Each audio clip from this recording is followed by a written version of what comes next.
Avant de commencer la vidéo, je t'informe que le nouvel épisode d'Arena, mon webtoon déjà culte, est dispo gratuitement sur l'appli Webtoon Factory, lien dans la description, et que la passion te guide. Ouais. C'est l'instant passion. Salutations, aujourd'hui on va parler de Kengan Ashura chez Meian.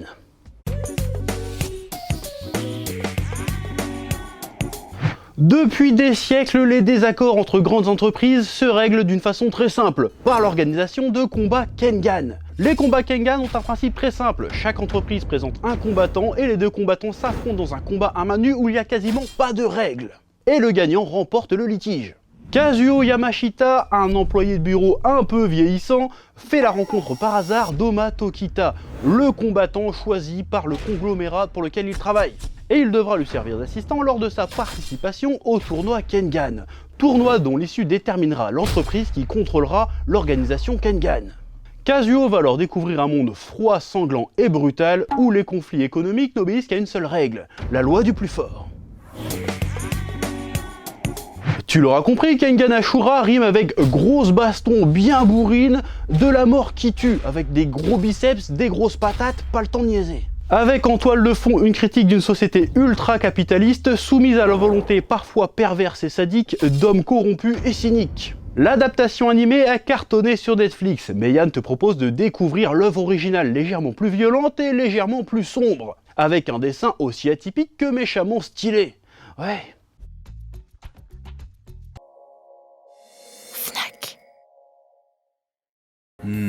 C'était l'instant passion. Ouais. Salutations tête de naze et bienvenue dans Dragon Ballologie, l'émission entièrement consacrée à Dragon Ball et à son univers. Et aujourd'hui on poursuit notre petite rétrospective des films Dragon Ball Z. Oui je sais, ça fait longtemps qu'on n'a pas continué, mais là je reprends. Aujourd'hui on attaque le 6e film, si je dis pas de conneries, qui s'intitule Les 100 000 guerriers de métal, qui fait directement suite à la revanche de couleurs qu'on a vue la dernière fois. C'est donc la seconde apparition de Couleur, en faisant un des méchants, des vilains favoris de l'univers des BZ, que ce soit canon ou non canon. Voilà, Couleur, il est stylé.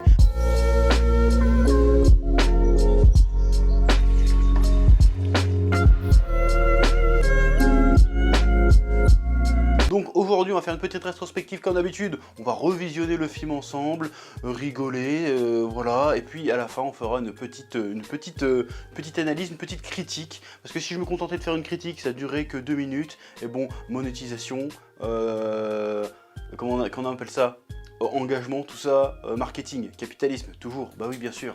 Allez c'est parti. Le film commence sur la nouvelle planète Namek. Les Namek font leur life peinard la chatte quand soudain une espèce de planète métallique chelou arrive et engloutit une bonne partie du monde. En mode vas-y que je te pompe et pas comme t'aimes. Du coup Dende apprenant la nouvelle demande à Goku et sa clique de se rendre sur Namek pour les aider. Goku-san. Franchement, c'est trop dommage qu'ils aient pas des genres de boules magiques qui permettent d'exaucer les vœux, qui pourraient éventuellement régler leurs problèmes sans qu'ils aient à faire tout le voyage. C'est vraiment dommage qu'ils aient pas ça à disposition, ça aurait été vachement bien, vachement pratique. C'est vraiment con, hein. C'est pas ça, en vrai.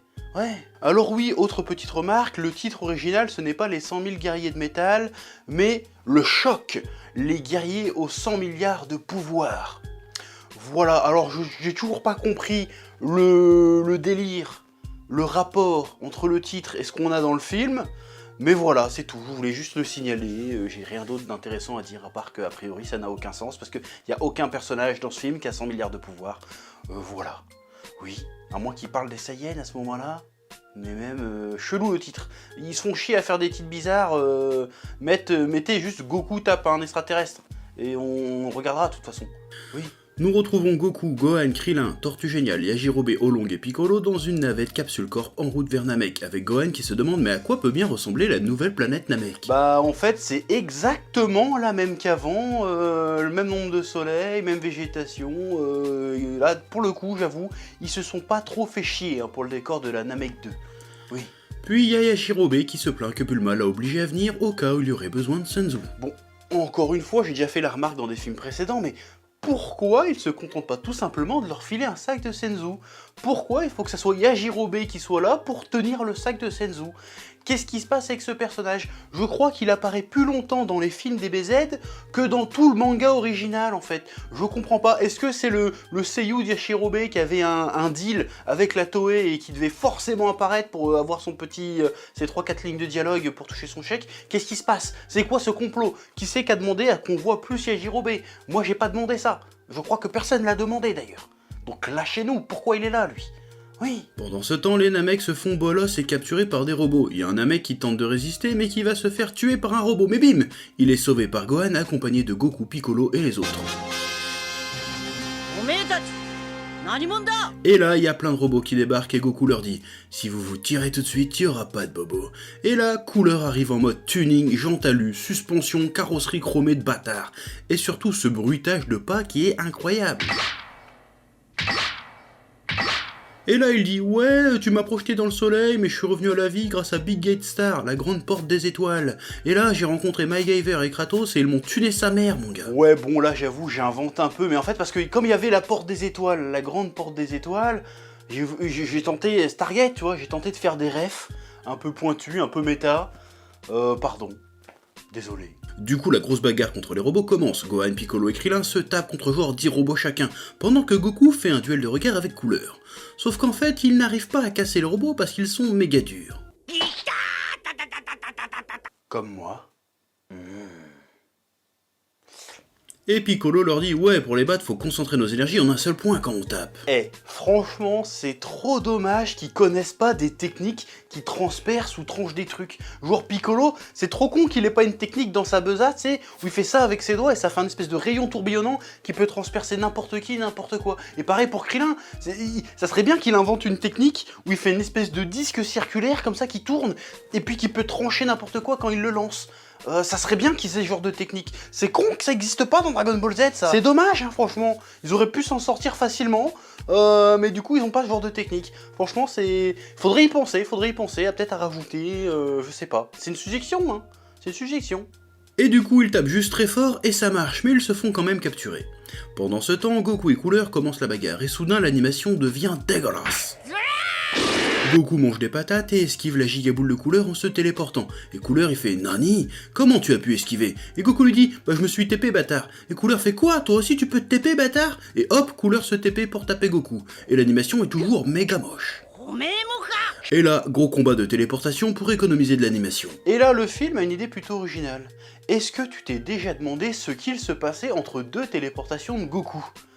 Moi non plus, je me suis jamais posé la question, mais le film s'est dit que ce serait une bonne idée d'essayer d'y répondre et d'imaginer ce qui se passe entre deux téléportations de Goku.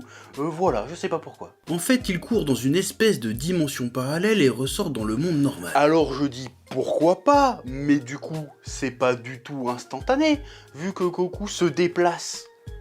Parce que c'est déplacement instantané, c'est-à-dire que là il est là, la seconde d'après il est là. Sauf que là non, il fait ça. Donc ce n'est plus un déplacement instantané. Ou alors on considère que Goku va dans une dimension hors du temps et qui réapparaît au même moment mais à un autre endroit. Et à ce moment-là, ça devient complètement délirant le truc. Donc non, pourquoi ils font ça en fait? Et Goku se change en Super Saiyan et fonce sur Cooler à donf et le détruit. Namek est sauvé, fin du film.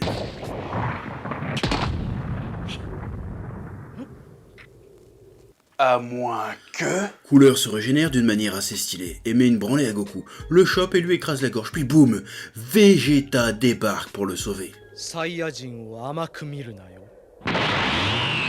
Oh bordel, c'est la première apparition de Vegeta dans un film DBZ, putain c'est incroyable! Et en plus il se change en Super Saiyan. Attends quoi? Bon, je sais que le film n'est pas canon, mais si ça l'était, ça veut dire que ce combat se déroule juste après l'affrontement avec le Docteur Gero et ses 17 et ses 18.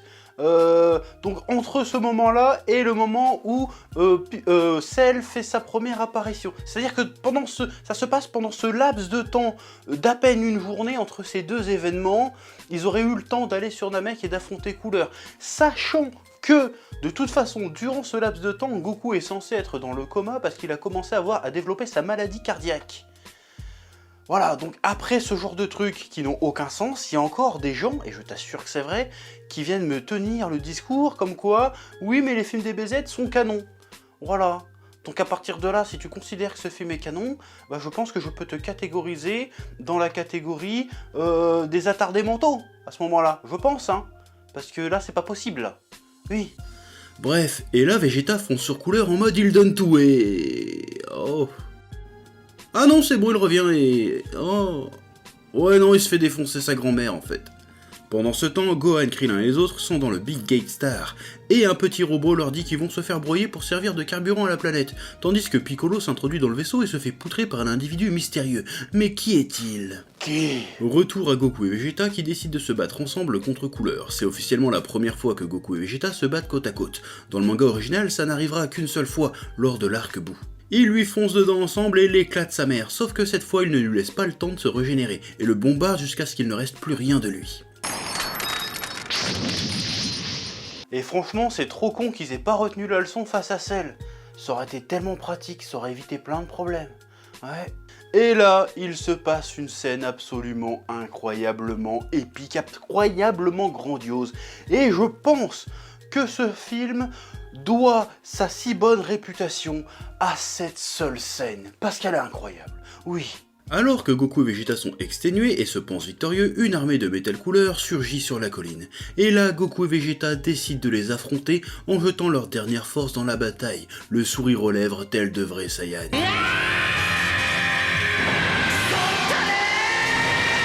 Ah moi, cette scène me file des frissons. Là, j'ai les tétons tout durs, là. Ouf. Sans transition, Goku et Vegeta se retrouvent prisonniers dans le vaisseau face au véritable Cooler, qui n'est plus qu'une tête, qui a fusionné avec l'unité centrale de Big Gate Star, et s'est servi de sa technologie pour créer les Metal Cooler. À présent, elle veut pomper l'énergie des deux Super Saiyans pour créer des Metal Cooler Super Saiyan. Oh mon dieu. Foreshadowing de génie. Sauf que les Super Saiyans ont trop d'énergie et que ça fait sauter le vaisseau de Cooler. Ah bah celle-là, je l'ai pas vu venir. Tous les Metal Cooler et les autres robots commencent à exploser, et du coup Gohan et les autres sont libérés. Et là, Goku décide d'en finir avec Cooler, il se transforme en Super Saiyan et fait un Genki Dama jaune. Attends quoi ? J'avais complètement oublié ça, moi. Bon, alors c'est pas dit explicitement qu'il s'agit d'un Genki Dama, mais vu le bruitage et la pose, il y a peu de place au doute. Ce qui voudrait dire que ça serait officiellement le premier Genki Dama en Super Saiyan de la saga, ou devrais-je dire de la licence Dragon Ball Z. Oh, c'est assez incroyable à noter quand même. Oui. Bon, le truc chelou par contre, c'est qu'il le fait quand même vachement vite. Et en plus, il le fait alors qu'il est sur une planète à 2 doigts de canet, c'est-à-dire que toute l'énergie de la planète a été bouffée par le Big Gate Star, et en plus lui-même est déjà quasiment à moitié mort. Bon, je chipote, mais quand même, normalement sortir un Genki Dama dans ces conditions, c'est chaud sa mère. Et la couleur devient giga géant avec plein de câbles de récup mal animés. Fout une patate à Goku et le retient dans ses câbles en insultant sa daronne, et là Goku te sort une phrase digne des meilleurs coachs de vie. Même lorsque ça paraît désespéré, il nous arrive parfois d'accomplir l'impossible. Et Vegeta libère Goku grâce à un Kenzan. Mais vous foutez de la gueule du monde ou quoi ? Pourquoi tu balances un Kenzan que maintenant ? Pourquoi tu l'as pas fait avant, trou du cul ? Parce que va te faire foutre. Non, toi va te faire foutre. Goku balance son Genki Dama, Cooler et la Big Gate Star explosent. Fin. Putain que ce film est mauvais. Oui, je sais, il s'agit d'un des films les plus cultes dans la saga DBZ, je sais, et je n'aime pas dire ça, mais là je vais le dire. Je pense que le seul fait qui fait qu'on apprécie ce film, c'est la nostalgie. Je suis obligé de le dire, parce que franchement, le scénario est bidon, c'est bidon. Tu vas me dire, tous les films DBZ ont un scénario bidon, mais là vraiment c'est du foutage de gueule, parce qu'il y avait matière à étayer le truc très facilement. On sent bien qu'ils ont voulu jouer la carte Arc Namek volume 2. Et vas-y que je te fais revenir sur Namek, et vas-y que je te fais revenir un simili Freezer. D'ailleurs, Metal Cooler, c'est clairement un ersatz de Mecha Freezer, qui se fait fumer par Trunks, souviens-toi. Mais bon, à la limite, je dis pourquoi pas. Mais Cooler s'en prend au Namek, et même pas il réclame les Dragon Ball, ou fait mention de son frère. Ça aurait pu donner du poids à ses motivations, genre je viens finir le taf du petit frère, ça aurait pu être intéressant. Là pour le coup, le film ne propose pas grand chose de neuf, si ce n'est le concept du Big Gate Star, et de sa fusion avec Cooler, qui en plus d'être visuellement stylé, est un bon concept de SF. Même si à bien y réfléchir, en fait, c'est un peu une repompe de l'arbre de vie de Thalès, et aussi du concept du vaisseau de Slug dans la menace de Namek. Donc finalement, en fait, il y a que le visuel qui est sympa, parce que le concept, on l'a déjà vu, en fait. Ouais. Ah si, il y a une vraie idée, c'est de montrer ce qu'il se passe quand Goku se téléporte. Bon, ça ne sera jamais pu exploiter nulle part, parce que quand il réfléchit 2 secondes, ça n'a aucun sens, mais c'était un peu nouveau au moins. Bon, et là, je crache un peu ma bile sur ce film, et il faut que tu saches que pendant des années, dans ma prime jeunesse, ça a fait partie de mes films DBZ préférés, les 100 000 guerriers de métal. Sauf que je l'ai revu, entre-temps, et que franchement, j'ai déchanté. Parce que pour toutes les raisons que j'ai évoquées avant, et puis aussi, surtout, parce que le scénario est bidon, et l'animation est dégueulasse. L'animation est dégueulasse, je crois que c'est la plus mauvaise animation qu'on a eue jusqu'à présent dans un film DBZ. Voilà, si le scénario est pourri, si les idées sont nulles, au moins fais un effort pour me régaler visuellement en me balançant une animation de qualité. Fais au moins cet effort-là. Là, non, y a rien. Non. Mais si j'avais un aussi bon souvenir de ce film quand j'étais gamin, c'est parce que quand j'étais gamin et que je l'ai vu, il y a 3 trucs qui m'ont marqué. Déjà, numéro 1, la première apparition de Vegeta dans un film DBZ, et qui plus est, en Super Saiyan, et qui en plus fait un duo avec Goku. Déjà, ça à l'époque, quand t'es gamin, c'est incroyable. Oui, secondo, couleur, méca couleur, métal couleur, et méga stylé. Voilà, c'est tout, je développe pas, il est trop stylé ce bâtard, j'adore ce méchant, il est incroyable. Bon, l'histoire est à chier, mais franchement, visuellement, il pète sa mère, Et enfin, il y a la scène du film où on voit l'armée de Metal Cooler débarquer sur la colline. Cette scène est vraiment incroyablement incroyable. C'est clairement un des moments les plus badass de toute l'histoire de DBZ. Hélas, en dehors de ça, le film est vraiment, mais alors vraiment, nul à chier. Je te laisse le soin de me dire ce que t'en as pensé en commentaire. Dragon Ball, c'est la vie, que la passion te guide. Ouais. Eh oh, tu vas pas te barrer comme ça, hein? Tu vas laisser un pouce bleu? Un petit pouce bleu, hein? Puis tu regardes aussi les autres vidéos? Parce que voilà, tu t'abonnes? Ouais? Ouais.